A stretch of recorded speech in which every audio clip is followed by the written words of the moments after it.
What's going on, guys? Welcome to another edition of the Narik Chase channel. I'm your boy, Narik Chase, and in this video, we're going to be doing another top 10 list. And this time, since we're focusing on movies for this quarter of the year, we're going to be talking about top 10 of, not top 10, but 10 of my favorite sci-fi movies that I own, that I personally own, like on DVD and Blu-ray and all that. These, by all means, aren't like my top 10 favorite ones of like all time or anything. They're just top 10 that I own. Not top 10. There are just 10 that I own that I just really enjoy watching, and I think they are just freaking awesome. First on the list is the Chronicles of Riddick. Now, the first time I watched this movie, I did not like it. I was like, it's such a different tone from Pitch Black, and it just felt like they were just going in a totally different direction from what I wanted to see as a continuation of the Pitch Black story. But then upon the second viewing, I was like, okay, this is actually pretty cool. We're getting more insight not only to the universe in which that this movie is set in, but also we get a lot more insight into the character of Riddick. He does a lot of really cool stuff up in this movie. It's really badass. I liked a lot of the things that happen. Even though there are some things that I wish it was a little bit more extensive. They could elaborate on just a little bit more. But just seeing Vin Diesel play this awesome, just highly memorable character is just awesome. It kind of sucks that it didn't do so well at the box office, but it has a cult following. It did garner a sequel, and there's supposed to be another movie that's supposed to be coming out. But of the Pitch Black, of the Chronicles of Riddick series, this movie is perhaps my favorite. I'll put it so I don't drop it. All right, next on the list is, oh, look at that. It done fell out the little thing. There you go. Starship Troopers. Honestly, this cover sucks, but I like Starship Troopers. It's something I grew up watching. I like the idea of this, the idea that humans have to fight these giant insects, and just this big war between the two species. And this movie actually is pretty bad. If you look at the aesthetics of it, if you look at some of the sequences that happen in it, I did a review on one of the I did a closer look video on one of the scenes that happens in this movie, where the humans first fight, where the main characters first fight the actual bugs, and that whole fight was just terrible how it was filmed. There's a lot of flaws with it, and there's a lot of flaws with this movie. But the reason why I like it is because I do like the sci-fi aspect of it. I do like that there's these bugs, these giant killer bugs out of space that are smart, they're organized, and they're going to war with humans. I also like the action. There are some really good action sequences, specifically the fight at the battle at that one outpost. That was just really awesome. It's just great how it was shot, and it was very intense. But again, I do like the idea behind this movie. I like the propaganda, the way that, you know, I don't want to say nationality, but the patriotism that's in the movie. And I like the sci-fi aspects of it, like the weapons, I like the training, I like the actual starships and stuff like that. But the battles and the bugs themselves make up for a lot of this movie's shortcomings. A far departure from the book. I've listened to the audiobook for this, and damn it, this movie is just nothing like the book, not even in the slightest. But still enjoyable. Another one that for number 3, I suppose, would be Source Code. Source Code is tells a story of this guy who basically is a groundhog effect, where he's kind of it's an interesting groundhog effect, which he kind of jacks into this guy's memories to stop this, not really stop this terrorist bombing, but at least find out who did it and why, or at least try to stop it, but at least find out who did it. And just, it's very thrilling. The sequences are different every single time he jacks back into it. It's got a really messed up twist towards the ending of the movie, but it does leave off on a really good note. Jake Gyllenhaal is just freaking awesome also in the films that I really appreciated his performance, his acting. It just kind of put him on a mark for me, where he's a really talented actor. But the sci-fi aspects of it, how he's going back, just how the machine that they utilize, the actual kind of like aesthetics of like kind of, it's not time travel per se, but just like it's kind of like the Assassin's Creed where you're going back through the memories and you kind of reliving through the memories. I think this is like the precursor to Assassin's Creed, or I don't know if Assassin's Creed came out before this, but still, it's a good movie, and as a sci-fi movie, it's really good as well. Now, this is going to be controversial, but I don't give a damn. Terminator 3 Rise of the Machines. Now, the reason why I got Terminator 3 Rise of the Machines is not only because I like the movies, because I don't actually own the other two. So, if I had owned, especially Terminator 2, I probably would be holding that instead of this. But this one, I actually own. Terminator 3 Rise of the Machines picks up after the events of, like years later after the events of Terminator 2.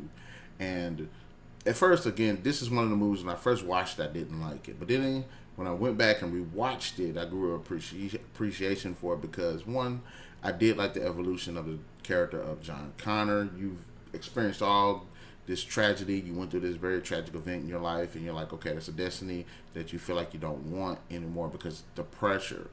You're literally like the savior of mankind. That's like a pressure, a lot of people can't really handle, and, things that happen with Linda Hamilton's character in this movie, because unfortunately she is dead in this movie. And I wonder if she had been alive to play in this movie, like if her character would still be living, would this movie be ranked better to a lot of people? But because she's not in it, it's like this is like how Alien 3 is to Aliens with Ripley's character and Newton. You know what I'm saying? But the reason why I like this is because the focus of John Connor, and the concept of other people that are involved in resistance. I do like, Christina Loken as the Terminatrix. Yeah, Christina Loken is the Terminatrix. I thought she was actually really cool. I like the design of the TX. I like the function. I like the stuff that she was able to do. I like how it goes into how Skynet takes over everything. I like the machines, the prototypes that you see that are later on utilized for the war against humanity. So it's like the build up to Judgment Day, but we actually get to see it. So that's the reason why I like this movie. I will say I don't like the fact that I missed that in the Terminator 2, you saw the more human aspect of the Terminator character as he learned to interact with other people and understand how humans work, and you don't really see that in this one. You do see it in Terminator Dark Fate, though, but I really wish that there could have been more of a connection between John Connor and this, although the focus had to be on the other lady. I can't remember her freaking name. John Connor's wife in the movie, the girl that's going to be his wife in the future. It was their connection that was more of the focus. So still, I really enjoyed this movie, especially they had a really badass fight between the Terminator and the TX. It's really awesome. But Terminator 3 Rise of the Machines, yep. Alright, another on my list is, a lot of people like this, Serenity. Now, Serenity is a continuation of the short-lived Firefly series by Joss Whedon, and this is a continuation of the first season of Firefly, and it's kind of a mix between it's basically a space western, and it follows this crew who ends up getting involved with this big galactic conspiracy, and it's just awesome. One of the best things about this movie is the characters. Joss Whedon is good with characters, and he does a good job with the characters in this movie.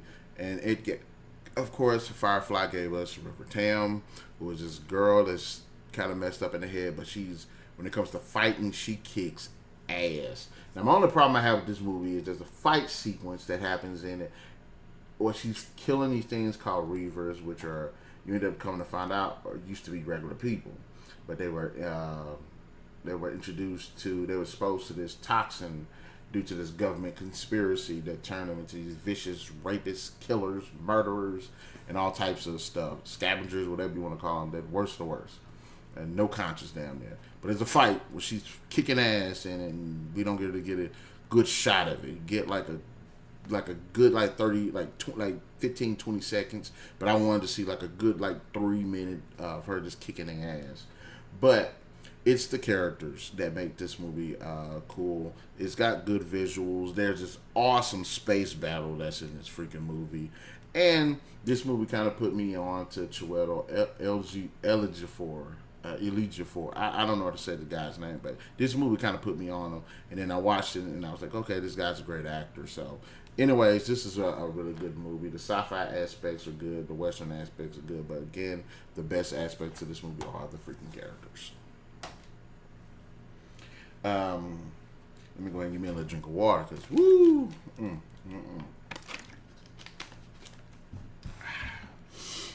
Number 6 on the list, The Time Machine. Now, I read the book a long time ago, really enjoyed the book, and this movie came out, and I think this is another one of those movies, I was like, when I watched it, I was like, but then I came back and rewatched it, and I was like, oh, okay, I really like the movie.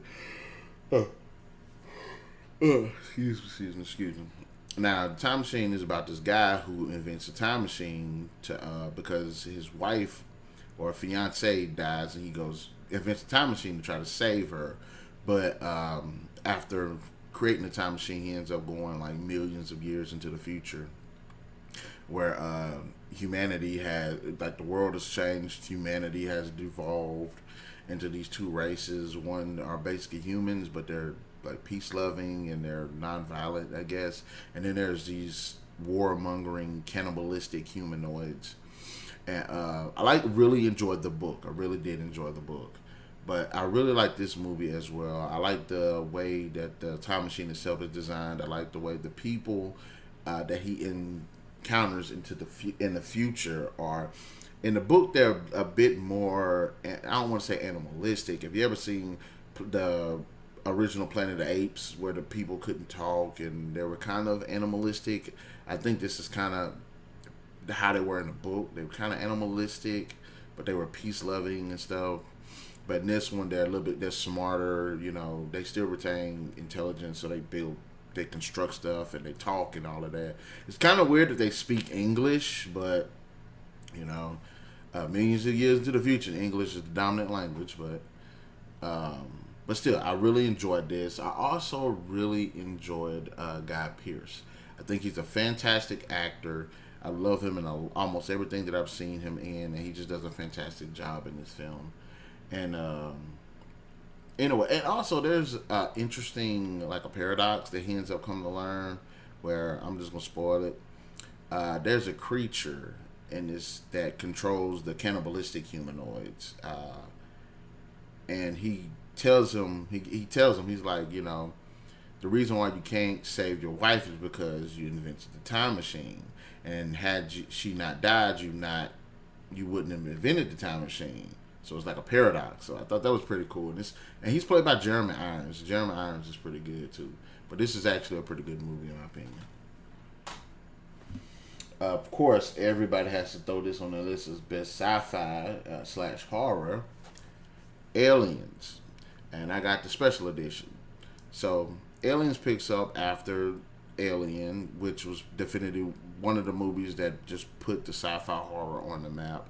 There were sci-fi horrors before Alien, but this comes in as a superior sequel because it does a great job of mixing action and horror. Where the first one is more horror, this is action and horror, and it balances them perfectly.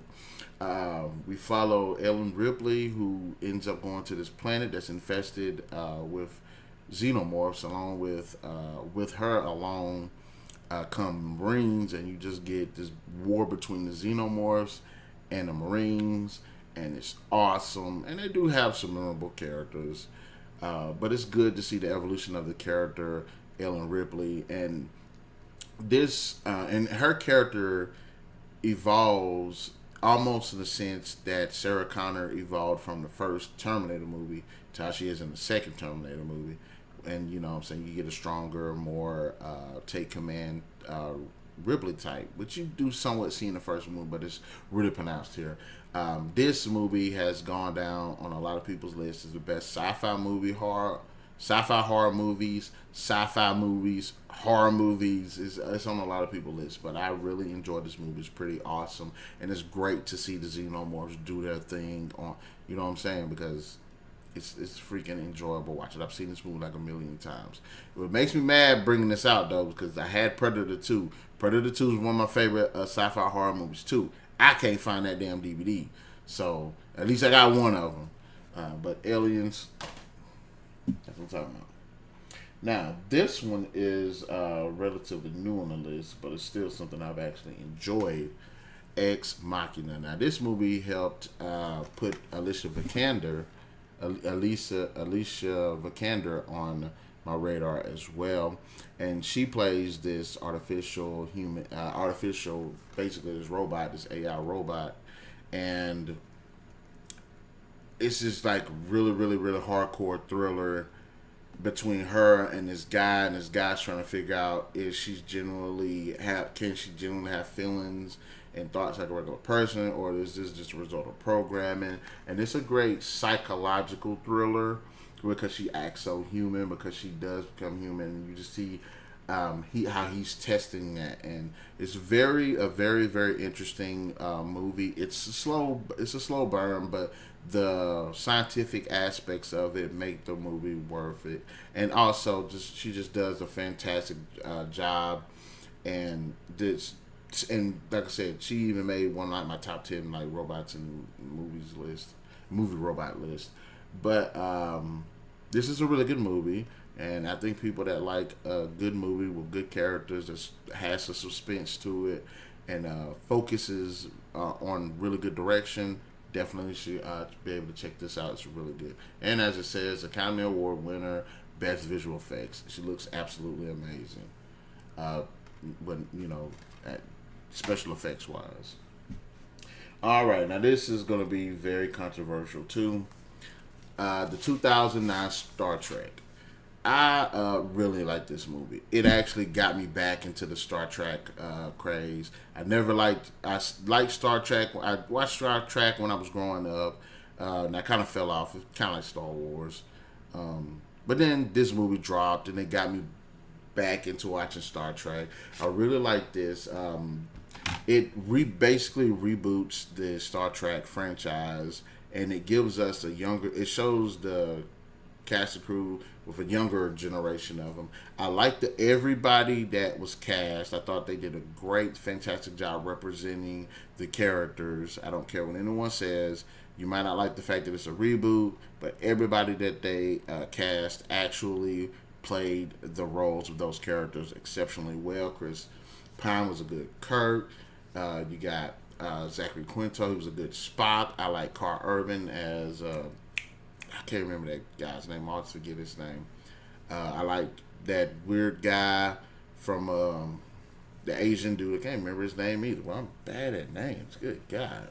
But anyways, I really did enjoy most of the cast. The only problem I kind of had was Zoe Saldana was playing Uhura, and Zoe Saldana was like half black. Like she's like half black, half Latina. So I'm like, Uhura was black, like full black. But so taking that aside, I think she did a good job. Just saying. But I actually liked it. This movie has the great visual effects. The action sequences are good. The music is powerful. The characters are well written. They're interesting. They represent the characters.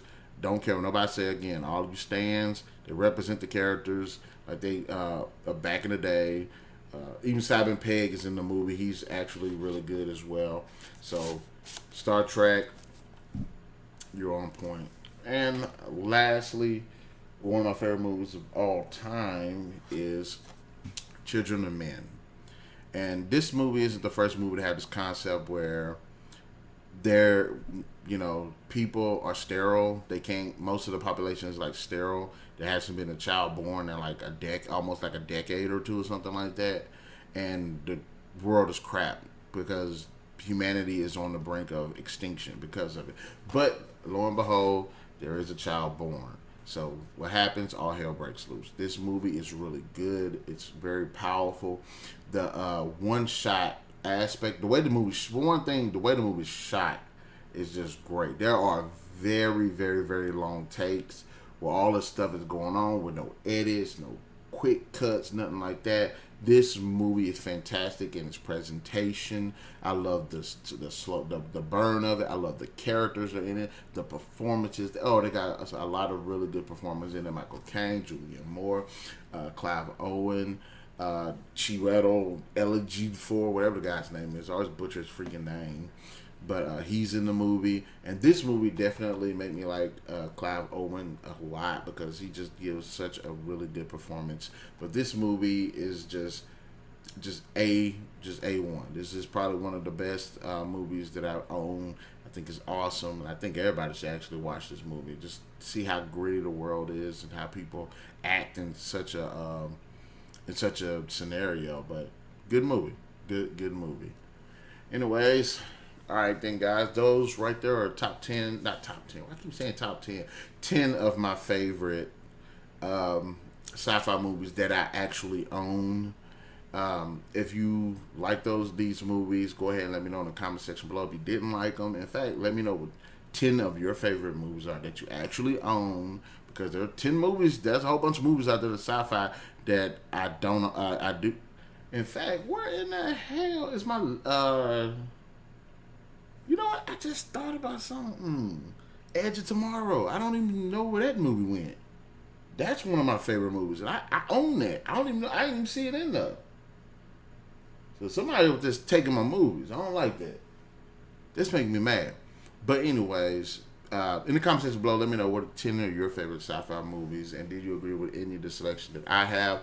Be sure to hit that like, share, subscribe, and that notification button to get the best what we got going on this channel. And we'll definitely catch you guys later.